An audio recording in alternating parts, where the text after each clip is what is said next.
Thank you, Mr. Matt. Dear Prime Minister Kallas, dear Kaja, ambassadors, ladies and gentlemen. It is a pleasure to join you at the Cyber Defense Pledge Conference. This year marks 5 years since allies signed the pledge at our summit in Warsaw. Let me start by expressing, on behalf of Secretary General Stoltenberg and myself, our deep thanks to Estonia for hosting this conference. You have been a strong supporter of our efforts in cyber defense since the very beginning. And you truly are a digitalized nation.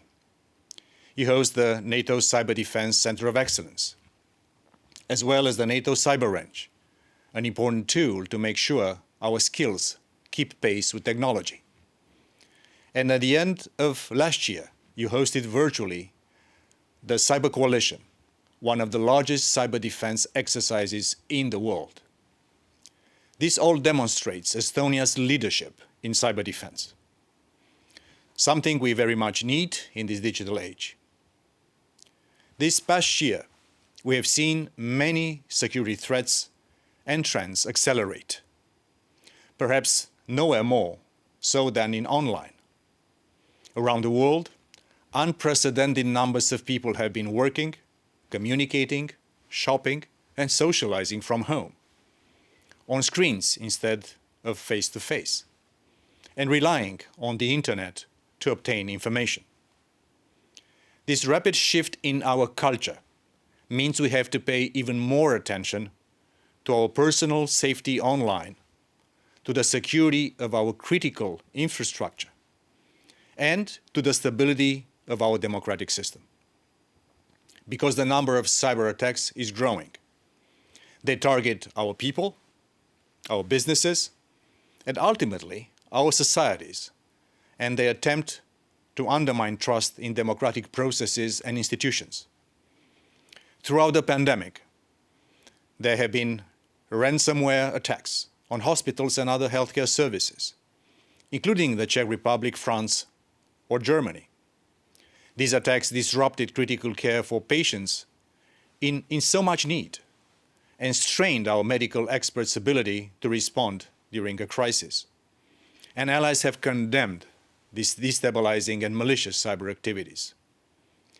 The attack on the American IT company SolarWinds led to backdoors inserted into a huge number of companies and government agencies around the world. Russia and China have tried to use the COVID-19 crisis to exploit vulnerabilities, including those in cyberspace, with cyber-enabled disinformation campaigns designed to sow distrust and division in our democratic societies. This trend is not slowing down, but on the opposite, is only likely to accelerate, especially with the development of new technologies, including 5G. So we need to be prepared, able to resist and quickly recover from any sort of cyber attack. For this, NATO and all allies must continue to adapt, to ensure we are as safe and resilient in the digital world as we are in the physical one. And this is what we are doing. Since we adopted the Cyber Defense Pledge in 2016, we have come a long way. We agreed that a cyber attack could trigger our Collective Defense Clause, Article 5. We designated cyberspace as a military domain, alongside land, sea, air, and now space. We also agreed to integrate national cyber effects, known as offensive cyber, into alliance operations and missions, increasing our response options. And we have established a new Cyber Operations Center to improve our situational awareness and better coordinate our operations. Just last December, thanks to Estonia's support, we successfully conducted our annual flagship exercise, Cyber Coalition. Because of COVID-19, we moved the entire exercise online. But this demonstrated our ability to leverage technology in order to continue to core activities and tasks. The exercise also tested our ability to solve cyber challenges together, as quickly as possible. Individual allies are also further boosting their national cyber defenses, in line with the commitment they made in the Cyber Defense Pledge. Since 2016, they have taken significant steps to strengthen their cyber capabilities, improve their legal and institutional frameworks, and increase the resources devoted to confronting cyber threats. Most recently, we have seen that cyber resilience and capabilities are central to the United Kingdom's integrated review of its foreign and defense policy. In the United States, more than $1.6 billion of the COVID recovery plan is earmarked for critical IT infrastructure and national cyber security. Germany's recent IT Security Act 2.0 reflects the growing importance of cyber. And from Luxembourg to Slovakia to Turkey, nations are ramping up legislative and practical measures to increase our collective resilience. But even as an alliance of 30 nations, we cannot secure, let alone shape, the future of cyberspace alone. It takes a global effort.